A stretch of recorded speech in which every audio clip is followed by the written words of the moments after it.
किसान भाइयों, केंद्र सरकार ने जो कानून पिछले जून महीने में ऑर्डिनेंस जारी करके बनाए, उसके खिलाफ सारे देश में अब आंदोलन खड़ा हो गया है।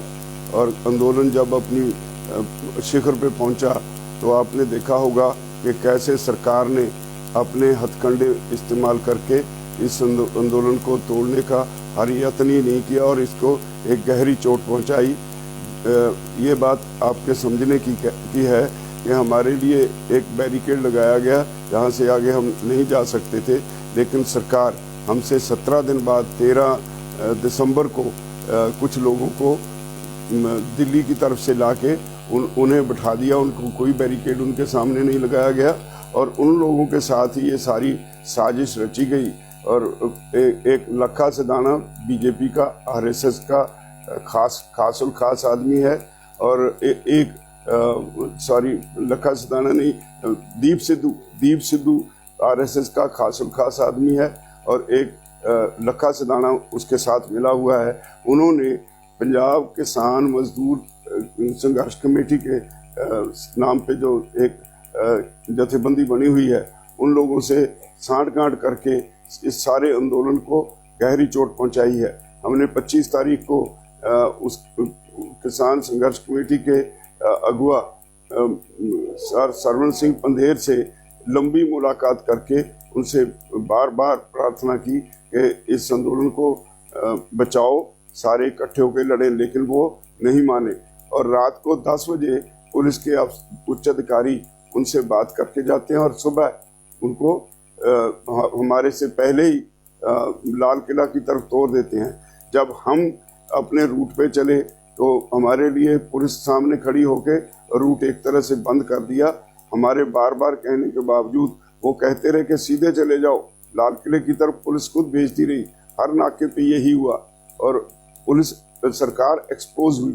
जिस तरह से लाल किले पे झंडा फहराया गया, इतना लंबा समय पता नहीं पुलिस कहाँ थी, और पता नहीं आज जो बदनाम कर रहे हैं संघर्ष को, वो लोग कहाँ थे, कौन से लोग थे जिनसे उन्होंने ये झंडा फहराया और नेशनल फ्लैग की बेइज्जती की गई।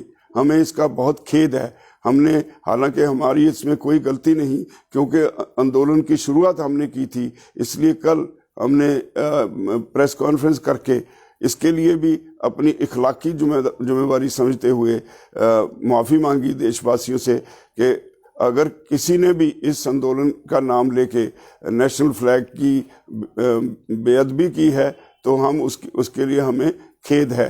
तो इसके अलावा तरह तरह की अफवाहें फैलाई जा रही हैं।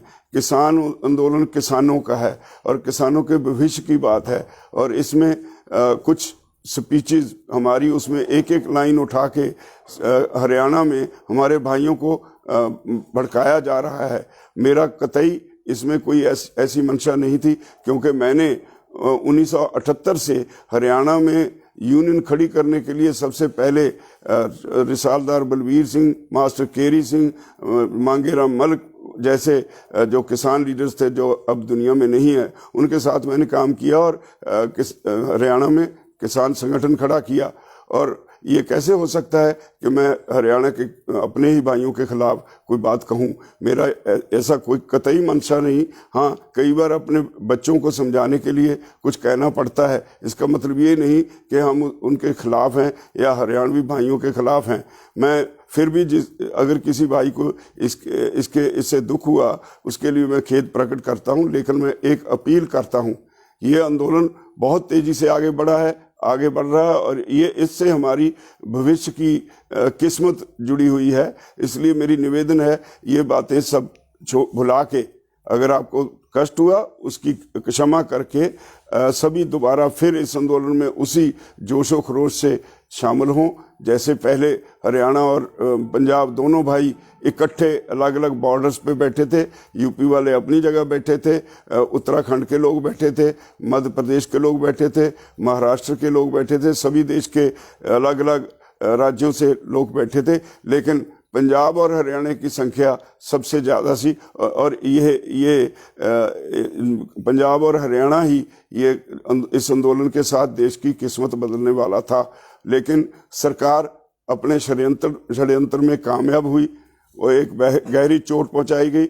हम सभी इस घाव से अभी तक जख्मी हैं और इसी दशा में कई बार कई बातें मुंह से निकल जाती हैं। मैं समझता हूं मेरे सारे भाई हैं हरियाणा वाले, वो मेरी इस बात को समझते हुए मेरी इस स्थिति को समझते हुए दोबारा इस आंदोलन में गांव-गांव में प्रचार करके लोगों को इसमें और तेजी से, पहले से भी ज़्यादा जोर से इसमें शमूलियत करें ताकि सरकार अपने षड्यंत्र में कामयाब ना हो सके। और अभी हमने 26 जनवरी के बाद एक पश्चाताप भी किया। आज हम सद्भावना यात्रा निकालने वाले हैं तिरंगे के सत्कार के लिए, सभी मिलके सिंघू बॉर्डर पे। और इसी तरह अगला प्रोग्राम 30 जनवरी को गांधी जी के शहीदी दिन पे एक दिन का सारी लीडरशिप अनशन करेगी। और 1 जनवरी का प्रोग्राम फिलहाल इसीलिए क्योंकि कन्फ्रंटेशन का माहौल सरकार बना रही है, इसीलिए हमने पोस्टपोन कर दिया है। तो मेरी सभी भाइयों से निवेदन है, मेरी इस बात को गंभीरता से लें। आंदोलन बहुत बड़ा है, आंदोलन आपके भविष्य का, आपके बच्चों का, आपके परिवारों का, उन सब के लिए है और उनके भविष्य को तय करेगा। इसलिए ये छोटी बातें, मैं बहुत छोटा आदमी हूँ आंदोलन के मुकाबले। अगर किसी को दुख हुआ है तो मेरी बातों से नाराज होके आंदोलन को मत बिगाड़ें, आंदोलन को उसी सतर पर फिर लेके आए। मैं उम्मीद करता हूं कि सभी भाई मेरी इस बात को जरूर मानेंगे। धन्यवाद।